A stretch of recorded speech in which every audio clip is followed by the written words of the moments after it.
인천 쿠팡 물류센터에서 발생한 화재가 사흘째 이어지고 있습니다. 좀처럼 불길이 잡히지 않으면서 붕괴 우려까지 제기되고 있는데요. 현장에 나가 있는 취재 기자 연결합니다. 김준석 기자. 아직도 큰 불이 잡히지 않고 있는 거죠? 네, 그렇습니다. 밤사이 이곳에도 10mm가량 비가 내렸는데요. 화재가 발생한 물류센터 건물에는 여전히 검은 연기가 뿜어져 나오고 있습니다. 그제 오전 6시 54분 시작된 불이 55시간대 이어지고 있는데요. 당초 소방당국은 어젯밤 11시쯤 초진이 가능할 것으로 예상했지만 물류센터 내부가 복잡하고 가연성 물질이 많아 진화에 애를 먹고 있습니다.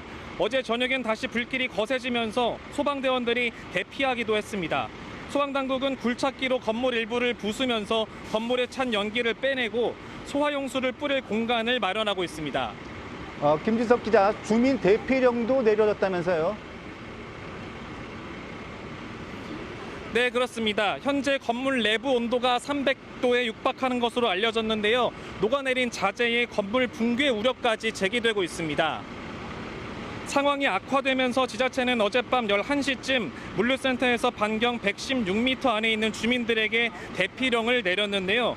인근 초등학교에 마련된 임시 대피소엔 90가구 170명의 주민이 머물고 있습니다. 어린이집 31곳엔 오늘 하루 휴업 권고를 내렸습니다. 초등학교 한 곳도 휴업을 결정했습니다. 현재까지 물류센터 직원들의 인명피해는 접수되지 않았는데요. 밤샘 진화 작업에 소방대원 2명이 연기를 들이마시거나 탈진 증세를 호소해 병원으로 옮겨져 치료를 받기도 했습니다. 인천 쿠팡 물류센터 화재 현장에서 TV조선 김준석입니다. 앞서 현장 상황 전해드린 것처럼 인천 쿠팡 물류센터 화재가 사흘째 이어지고 있지만 좀처럼 불길이 잡히지 않고 있습니다. 화재 당시 건물에 있던 직원 등 121명은 모두 신속히 대피해서 다행히 인명피해는 없었는데요.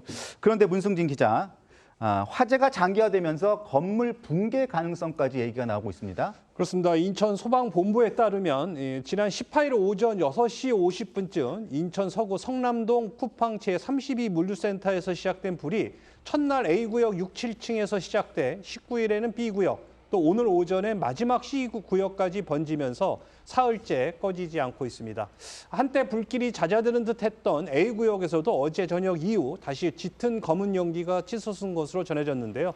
현재 건물 일부 구조물이 이미 파손되고 또 철근까지 드러난 상태에서 이 고열이 계속될 경우 콘크리트 강도가 약해져 붕괴 위험도 커질 수 있다는 우려가 나옵니다. 이에 소방당국은 전문가와 쿠팡 관계자 등과 함께 이 건물 안전성을 지속적으로 점검하면서 현장 안전 확보에 총력을 기울이고 있습니다. 현재 소방당국은 지난 18일에 발령한 국가소방동원령을 유지한 채 장비 230여 대와 소방관 등 인력 810여 명을 투입해서 진화 작업을 이어가고 있습니다.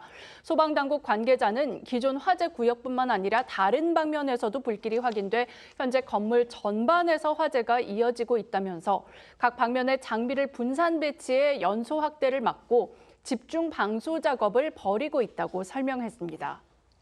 오늘 새벽부터 현장에는 장맛비가 내리고 있습니다. 하지만 불길이 물류센터 내부에서 이어지고 있어서 진화에는 큰 도움이 되지 않는 것으로 전해졌는데요.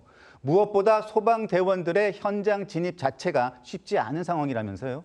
네, 불이 난 곳 6층 곳곳에는 300도에 달하는 열기와 짙은 연기가 가득해 소방대원들조차 내부 진입이 어려운 상황인 것으로 전해졌습니다. 이 때문에 특수 장비를 동원한 외부 진화 작업이 계속되고 있는데요.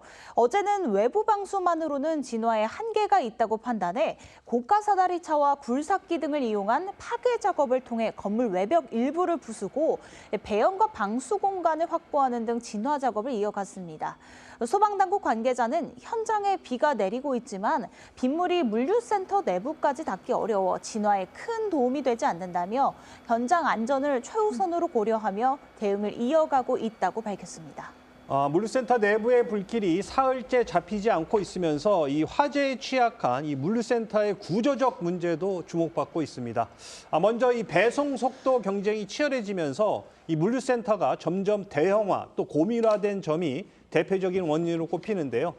물류센터의 특성상 이 공간 활용을 위해 상품을 천장 가까이 쌓아두는 경우가 많아 한번 불이 나면 불길이 빠르게 확산할 수 있다는 겁니다. 여기 또 인천 쿠팡 물류센터에서 메자닌 구조, 그러니까 이 층고가 높은 공간 안에 철제 선반을 여러 단으로 설치해 복층처럼 사용하는 구조 역시 화재를 키운 원인이라는 지적도 나왔습니다.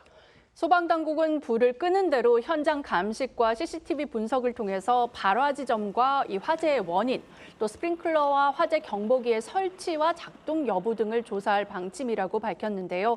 다만 전문가들은 5년 전 발생한 쿠팡 이천 덕평 물류센터 화재 당시 완전 진화까지 6일이 걸렸던 점을 감안하면 그 규모가 더 큰 인천 물류센터는 그때보다 더 오랜 시간이 필요할 수도 있다고 전망했습니다.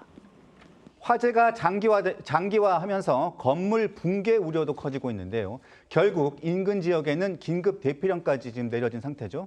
네, 이 화마가 쉽게 꺾이지 않자 지자체도 긴급 대응에 나섰습니다.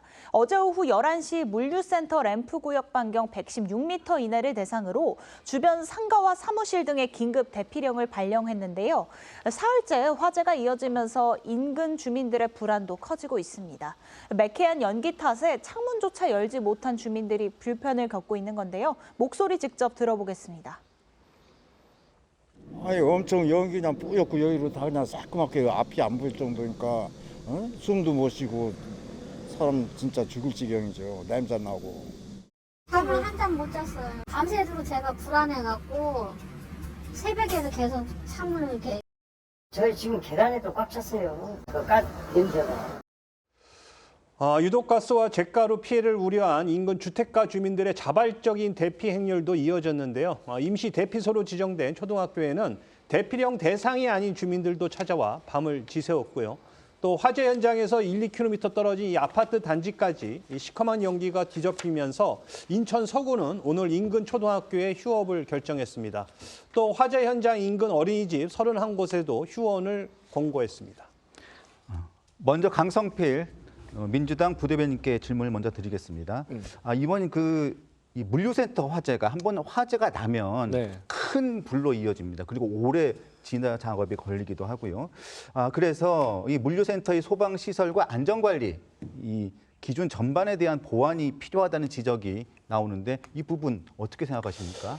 일단 이게 그 물류센터 같은 경우는 선반에다가 물건을 계속 쌓아두잖아요. 근데 우리 택배 받아보면 아시겠지만 요즘은 이제 비닐 봉지에 담아서 택배를 많이 배달을 하다 보니까 이런 것들이 가연성이 매우 쉽고 연기가 많이 나고 그렇기 때문에 문제가 많은데 이거를 해결하기 위해서는 좀 라지 드롭형이라고 해가지고 이 스프링클러에 조금 헤드를 좀 큰 걸로 이렇게 교체를 해가지고 이게 선반 안에까지 물이 좀 발사가 될 수 있도록 하는 그런 조치도 필요하고 또 예를 들어서 광전식 공기 흡입형이라고 해가지고 이 물류센터는 천장이 높기 때문에 이 감지하는 시간이 좀 늦다고 합니다. 그런 것도 보완을 해야 되고 또 대피할 때도 이 형광식으로 대피 유도선을 만들어 가지고 혹시라도 그 안에 있는 분들이 대피할 때 이 연기가 있더라도 이 형광색으로 된 대피선을 보고 대피하기 용이할 수 있게 여러 가지로 조금 개선이 필요해 보인다 이렇게 보여집니다.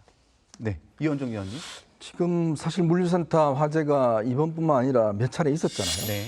그럼에도 불구하고 여전히 개선되지 않았다는 게 저는 문제인 것 같아요. 지금 화재 같은 경우도 보면 일단 이 택배 이것도 문제지만 주로 이제 요즘 물류센터가 다 로봇화되어 있습니다. 근데 이 로봇들이 보면 리튬 이 배터리를 쓰고 있거든요. 그러니까 이 리튬 배터리가 아시겠지만 굉장히 폭발력이 높아요. 그러니까 만약에 화재가 이제 그까지 연결된다 그러면 글쎄 이게 빨리 진화되기는 꽤 어려울 것 같습니다.